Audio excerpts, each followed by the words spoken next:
안녕하세요. 저는 올해 78살이 된 평범한 시골 할머니입니다. 오늘은 제 이야기를 조금 길게 들려드리려고 해요. 혹시나 제 이야기를 듣고 눈물이 날 수도 있고 또 어떤 분들은 맞아, 우리 때도 그랬지 하면서 공감하실 수도 있어요. 제가 태어난 곳은 경북 의성의 작은 마을이에요. 논과 밭이 끝없이 펼쳐져 있고 봄이면 보리가 푸르게 일렁이고 여름이면 매미 소리가 골목골목 울려 퍼지던 그런 곳이었죠.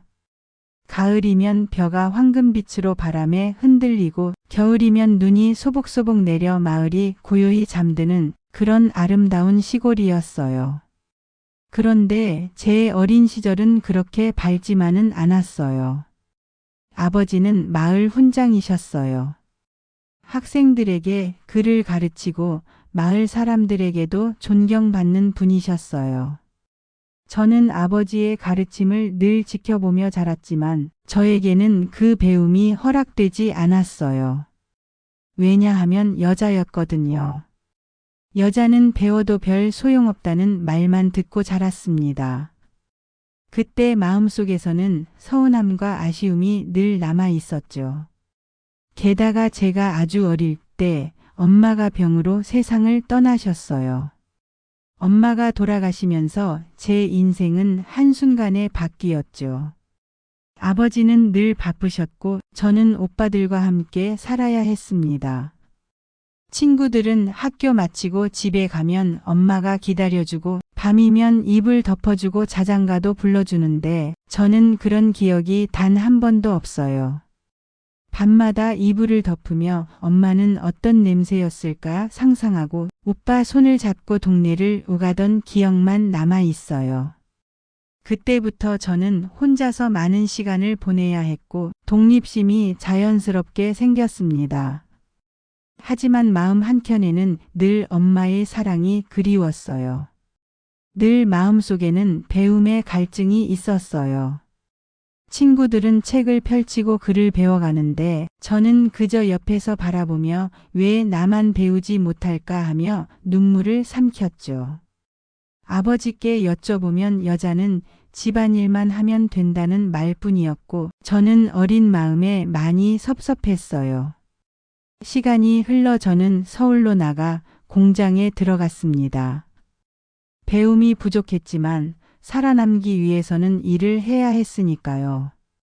공장에서는 하루 종일 기계를 돌려야 했고 소음에 귀가 멍멍하고 몸은 늘 피곤했어요. 밥도 대충 때우고 잠은 늘 부족했죠. 그럼에도 마음속으로 다짐했어요. 내 아이들은 절대 나처럼 살게 하지 말자. 배움과 기회를 꼭 주자.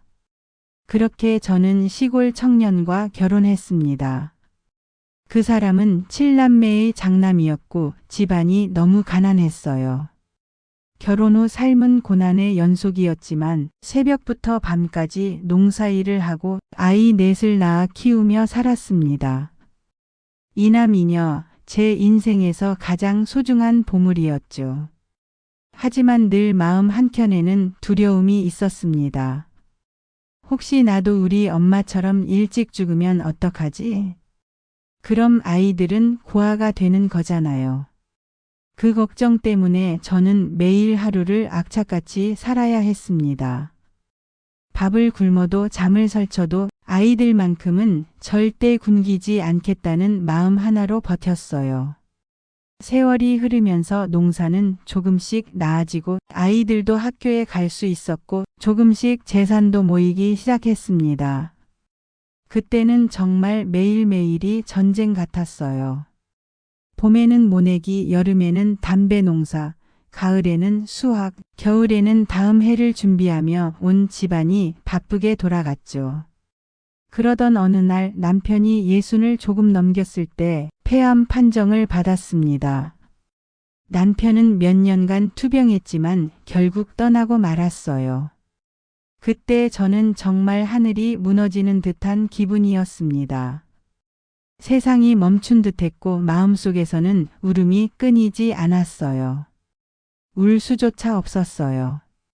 제가 무너지면 아이들은 또다시 상처받을 테니까요.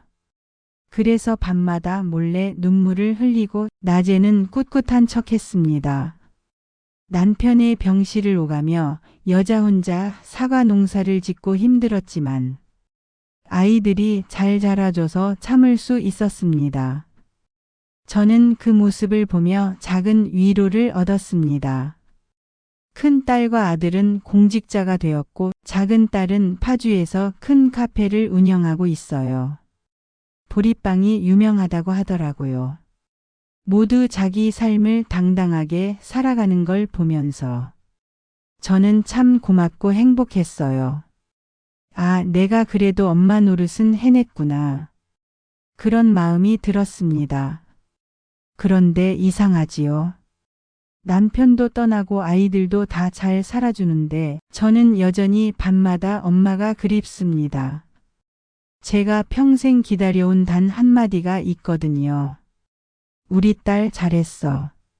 제가 듣지 못한 그 한마디가 아직도 제 마음속에 깊이 남아 있습니다. 하지만 그 그리움 덕분에 저는 새로운 삶을 시작할 용기를 얻었어요. 아이들이 독립하고 나니 저는 혼자가 되었습니다. 그때부터 스스로 한글을 배우기 시작했어요. 처음에는 천천히 한 글자씩 적으면서 책을 보고 따라 쓰기를 했습니다. 제 마음이 정리되고 생각이 또렷해졌어요. 그뿐만 아니라 택배도 붙이고 혼자서 공부도 시작했습니다. 책을 읽고 계산도 해보고 화투를 배우며 즐겁게 시간을 보내기도 했죠. 처음에는 어려웠지만 매일 조금씩 배우다 보니 제 생활이 한층 풍요로워졌습니다. 아이들에게 피해를 주지 않으려고 혼자서 삶의 재미를 찾아가며 살았어요. 이제 저는 매일 이렇게 말합니다. 엄마, 저 이제 괜찮아요. 엄마가 못해주신 것 제가 아이들에게 다 해줬어요. 엄마 대신 저도 좋은 엄마가 되었어요. 저는 여전히 엄마가 그립지만 그 그리움 덕분에 제 삶은 단단해졌고 아이들은 행복하게 자라주었으며 저는 지금도 배움을 즐기며 새로운 삶을 살아갑니다. 혹시 이 영상을 보시는 분들 중에도 저처럼 어린 시절 부모님을 일찍 잃은 분이 계신가요? 그 아픔은 시간이 지나도 사라지지 않지만 그럼에도 우리는 살아야 하고 그 아픔이 누군가에게 큰 사랑을 주는 힘이 될 수 있습니다. 저는 이제 78입니다. 엄마는 제 곁에 없지만 엄마의 사랑은 제 안에서 여전히 살아 있어요. 그리고 오늘도 이렇게 말합니다. 엄마 보고 싶어요. 하지만 저 잘 살았어요. 이게 바로 제 인생 이야기입니다. 며칠 전에 막내 아들이 붙인 편지가 도착했어요. 주책 맞지만 자랑하고 싶네요. 우리 막내 아들이 쓴 편지 한번 들어보실래요? 엄마 안녕하세요. 오늘은 용기를 내서 엄마에게 편지를 씁니다. 엄마가 하루 종일 농사짓고 집안일 하시면서 상상하기 힘든 시간을 견디신 것을 알고 있습니다. 저는 그때는 잘 몰랐지만 이제 와서야 조금씩 이해하게 되었어요. 엄마가 흙이 묻은 손으로 밭을 일구고 아침부터 밤까지 쉴 틈 없이 일을 하셨던 걸요. 솔직히 말하면 어렸을 때는 친구들 앞에서 엄마 아빠가 농사 지으시는 모습이 부끄럽기도 했어요.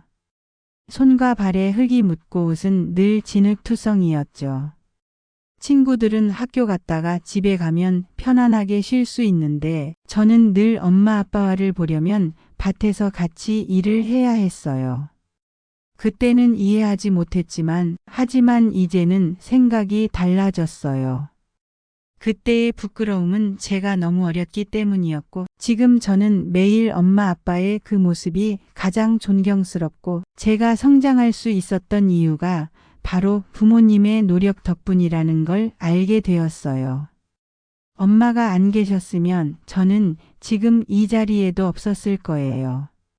엄마가 보여주신 삶의 끈기와 성실함이 제 마음속 깊이 남아서 제가 힘들 때마다 용기를 주고 있어요. 친구들보다 뒤처져도 포기하지 않고 노력했던 것도 엄마가 살아온 모습을 떠올리면서 저도 포기하지 않았던 거예요. 그리고 아버지와 함께 흘린 땀과 노력 덕분에 저희는 조금씩 나아졌고 제 삶의 기반도 마련할 수 있었어요. 엄마 정말 고맙습니다. 말로 다 표현할 수 없을 정도로 감사하고 존경합니다.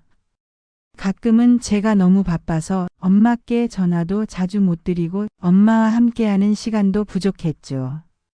그럴 때마다 마음속으로 엄마 죄송합니다 하고 생각했어요. 하지만 이제는 자주 찾아뵙고 엄마와 함께 이야기하며 시간을 보내고 싶습니다. 엄마, 제가 항상 엄마 마음을 헤아리며 살지는 못했지만 앞으로는 엄마를 더 이해하고 엄마가 평생 바랬던 것처럼 우리 가족 모두가 행복하게 살아갈 수 있도록 노력할게요. 엄마 이제는 마음껏 즐기셔도 돼요. 그리고 솔직히 고백하자면 다음 생이 있다면 저는 꼭 엄마의 아빠로 태어나고 싶어요. 이번 생에는 엄마가 고생하신 만큼 저는 부족했지만 다음 생에는 엄마가 마음껏 즐기고 배우도록 최선을 다해 지원하고 싶어요. 엄마가 그토록 원하셨던 기회를 이번 생에는 드리지 못했지만 다음 생에는 꼭 만들어 드리고 싶습니다. 마지막으로 엄마에게 꼭 전하고 싶은 말이 있어요. 엄마 정말 감사합니다. 엄마가 보여주신 모든 사랑과 희생, 그 덕분에 오늘의 제가 존재할 수 있었어요. 저는 엄마를 존경하고 사랑합니다. 정말 고맙습니다, 엄마. 막내 아들 올림.